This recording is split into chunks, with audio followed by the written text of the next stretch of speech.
to talk, is that right? Are we back? Hey. Yep, good to go. All right, ladies and gentlemen, welcome to the next section. I'm delighted to introduce, we have a superstar now on stage. We're getting into some fantastic territory. A Welsh rugby star, Ashton Hewitt, and with colleague Patrick Marr, they're going to be doing a bit of a double act this afternoon, looking at some of the personal experiences, but also how to overcome some of the challenges. So without further ado, I'm going to hand over to Patrick, who's going to introduce the session and take it from there. Welcome.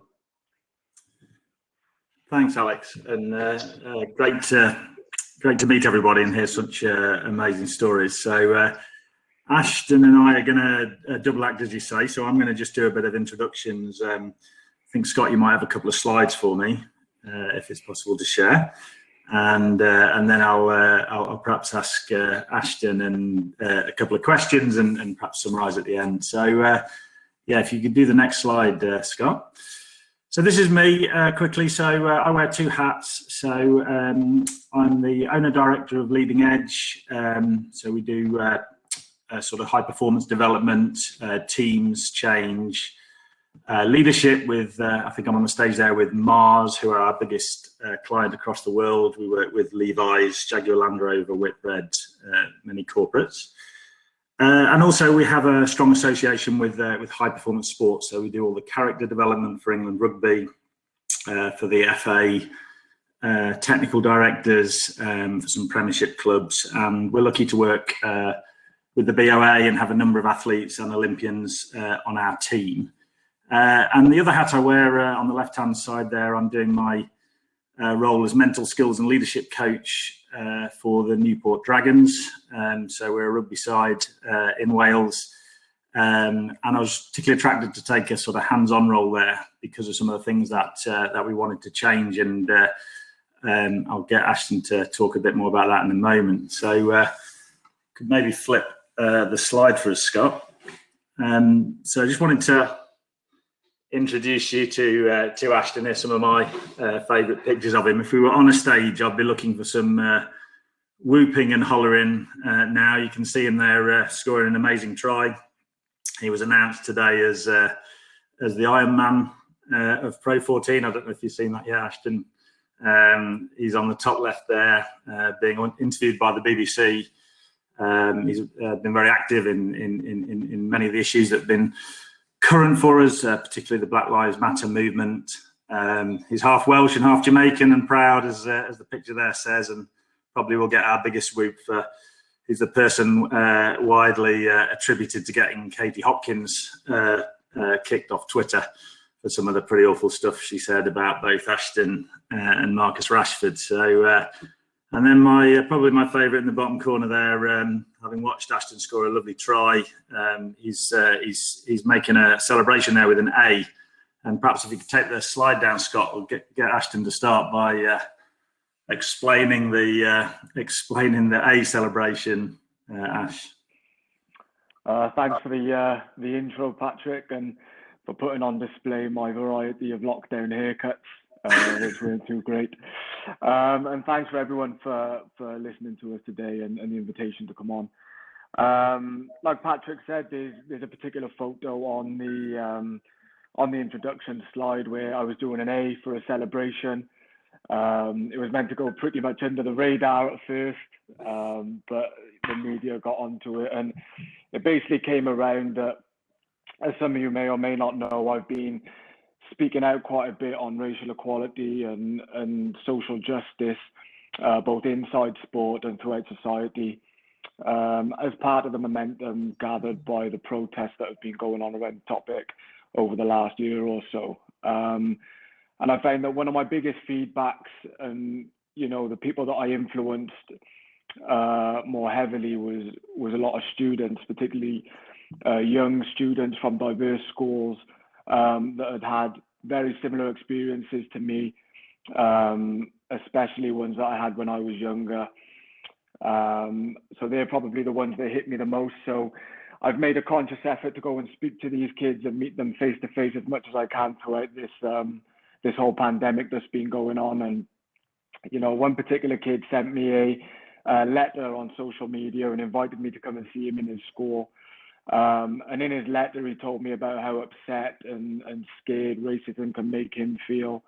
He understands exactly how I feel and my reasons for speaking up, and how glad he is that someone in the public eye is speaking up. And that letter was probably one of the biggest things that has affected me throughout this whole process of speaking out about racism. And I felt inclined to go and see him. He's a football fan, well, was a football fan and not a rugby fan, but that soon changed when I told him that I'd attribute a celebration to him, when he found out that I didn't want one, that I didn't have one already, sorry. So he told me that he wanted me to do an A as a symbol for Ashton and Ali. Ali was his name. So I did that, and he was absolutely buzzing that it was on the TV. And that the media jumped on it and all of that. So that's just a small story to show the impact of speaking out, really. Great story. And Ash, just tell us to start with, I guess there's two things I think would be really interesting here. One would be to understand how it was when you felt less sort of psychologically safe in that sort of rugby environment, either the big stuff and also the subtle stuff, and then perhaps afterwards we'll talk a bit about how we've made some changes in Dragons. But what did you experience that's helpful for people to understand the context? Well, everything that I experienced, nicknames, and an example of that would be being nicknamed Django by one of the senior players of one of the teams I was playing for at the time when I was around 17. And it wasn't ideal being nicknamed, a slave character in a Hollywood film whilst being one of the only black players on the team. From stereotypes that discouraged me from wearing clothes that I'd want to wear. I couldn't wear a black beanie hat without people saying, some negative connotations that, I was wearing a beanie to go and do some sort of criminal activity, and, just negative stereotypes in that sense. And, things like that all added up and sort of made me feel marginalized. And a rugby environment is a pretty unique one, with the sort of laid back, informal environment that it has, which means that banter is rife, and you get a mick taken out of you for absolutely anything. And unfortunately, some of the times, racial banter would be included in that environment. And, as a young person, thankfully, as I've grown older and established my place and confidence at the club, I've been able to call things out more and educate, which we'll get onto in a minute. But there was a time where I very much couldn't be myself. I didn't see my teammates as mates. I saw them very much as colleagues, and once my day was done, I'd be shooting off home. And that was it, really.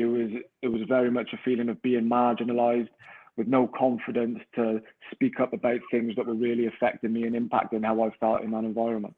And having seen you now, Ash, I think you described the environment beautifully, and it is an environment of banter. And I know that, I only felt like I was actually welcome when people start to take the mickey out of you for pretty relentlessly everything. And of course, some of that stuff is harmless, and some of it is subtly and less subtly very harmful. And now I see you stand up very easily on those things. Very proud of what you do in that sense. Can you explain what's different now in the environment? What would you attribute those sort of changes to?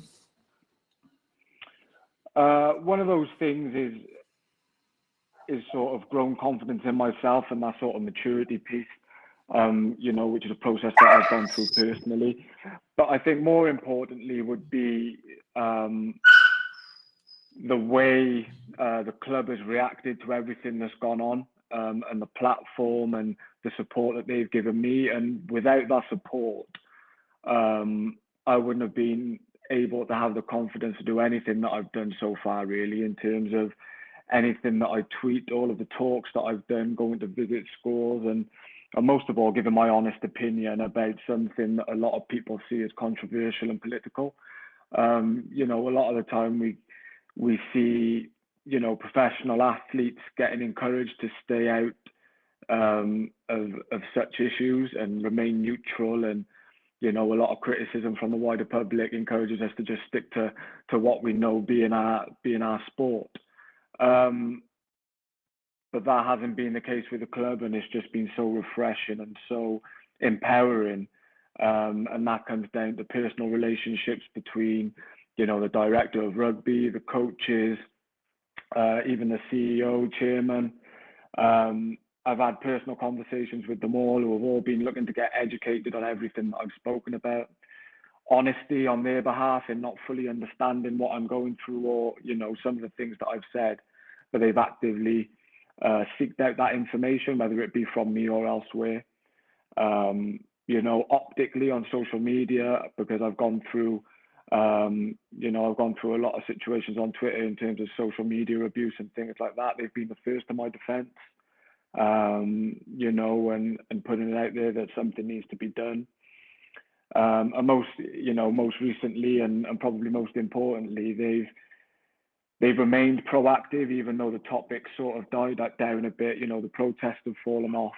You see a lot of people sort of go away from the topic when that happens, but they're remaining engaged in it. And, you know, it's not just about me anymore. It's about the kids that I'm going to see in schools. It's about the community. And, you know, it's probably one of the most proud moments that I've been at the club.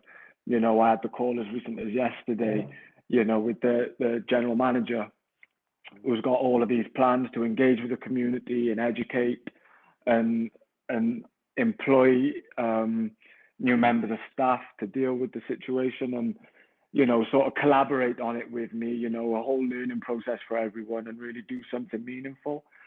So I think absolutely every aspect that I could have been supported, and not just me, but, you know, other people who have been through the same experiences as me, you know, it goes a lot bigger than that. And, you know, they've seen that without me having to put really much pressure on. They've just used me as sort of a source of information, supporting me and doing what they can to sort of broaden their reach as well, and understand the responsibility that they have. So any talk that I do now, you know, I can't speak highly enough of my organisation, essentially.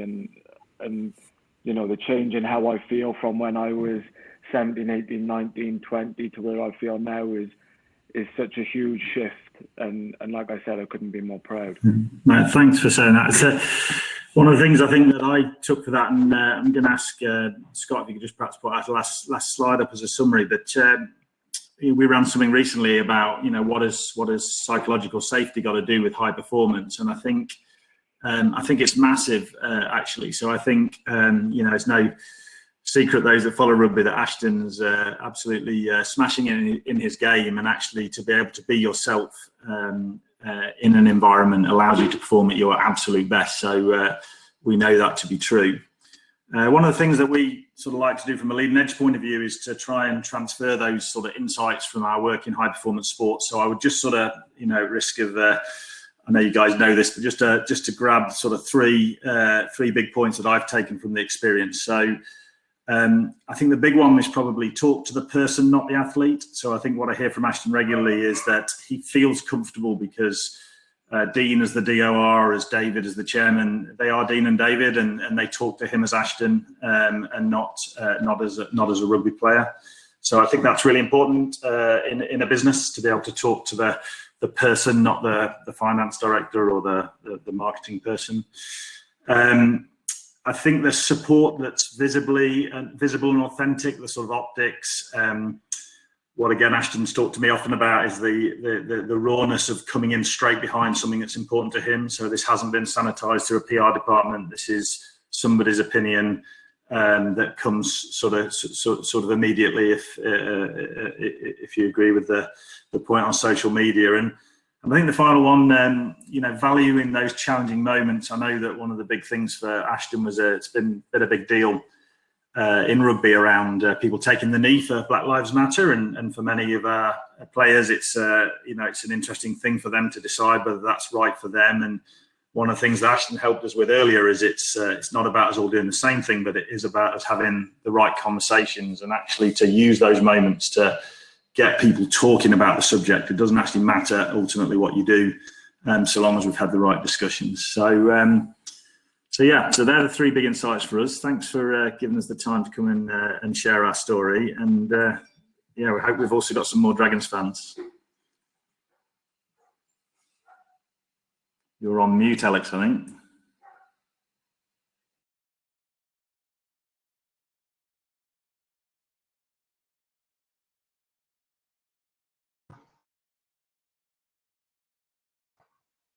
I keep getting turned off, which is somebody's trying to tell me something. So listen, guys, thank you both very much. Ashton, Patrick, fantastic story.